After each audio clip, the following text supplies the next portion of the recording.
Hello everyone, welcome to my channel. আজকে আমি তোমাদের সাথে নতুন একটা ব্লগ শেয়ার করছি। আজকে আমি গেছিলাম নৈহাটির বড় মার কাছে। তো সেখানে গিয়ে একটা অদ্ভুত ঘটনা ঘটে। তো তোমাদের কাছে সেই এক্সপিরিয়েন্সটাই আমি শেয়ার করছি।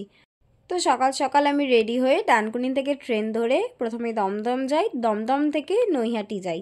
তো সেখানে গিয়েই নৈহাটি স্টেশন থেকে নেবেই টোটো করে আমরা বড়মার মন্দিরের কাছে চলে যাই। তোমরা যদি টোটো নাও করো, তোমরা কিছুক্ষণ হেঁটেই ওখানে পৌঁছে যেতে পারবে। হাঁটা পথ ওই 5 থেকে 7 মিনিটের মতো। তারপরে পৌঁছে যাই বড়মার মন্দিরের সামনে। তারপর সেখান থেকে পুজো দেওয়ার জন্য ডালা কিনে নিই, আর তারপর পুজো দেওয়ার জন্য লাইনে দাঁড়াতে যাই। কিন্তু এবারে আমার লাইনটা অনেকটাই বেশি লেগেছে। আমি এর আগেও অনেকবার এসেছি, কিন্তু আমি এতটা লাইন পাইনি।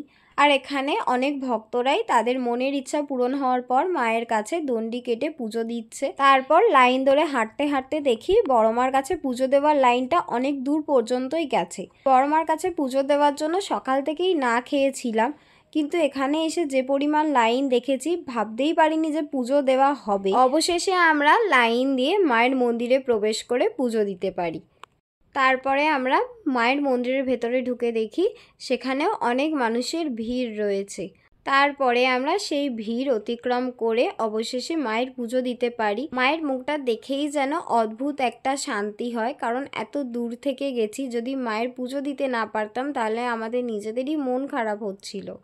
তারপর পুজো দেওয়া হয়ে যাওয়ার পর মায়ের মন্দির থেকে বেরিয়ে যেখান থেকে মায়ের পুজোর জন্য ডালা নিয়েছিলাম সেখানে গিয়ে নিজেদের সব জিনিসপত্র নেওয়ার পর যখন মায়ের মন্দিরের সামনে আবার আসি, তখন দেখি যে লাইনটা আমরা দেখে গেছিলাম সেই লাইনটার বিন্দু মাত্রও নেই। প্রায় অনেক মানুষই ভেতরে প্রবেশ করে গেছে এবং লাইনটা অনেকটাই ফাঁকা হয়ে গেছে।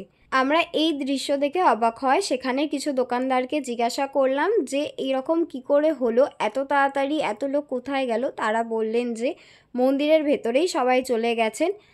আর তিনি বলেন মন্দিরের ভেতরটা এতটাই বড় যে সেখানে 300 থেকে 350 জন লোক একসাথে প্রবেশ করতেই পারে। সত্যিই বড়মা কাউকেই খালি হাতে ফেরান না। যতজন ভক্ত সেদিন বড়মার কাছে পুজো এবং দর্শন করতে গেছিলেন সবাই ভালোভাবে পুজো এবং দর্শন করতে পেরেছেন।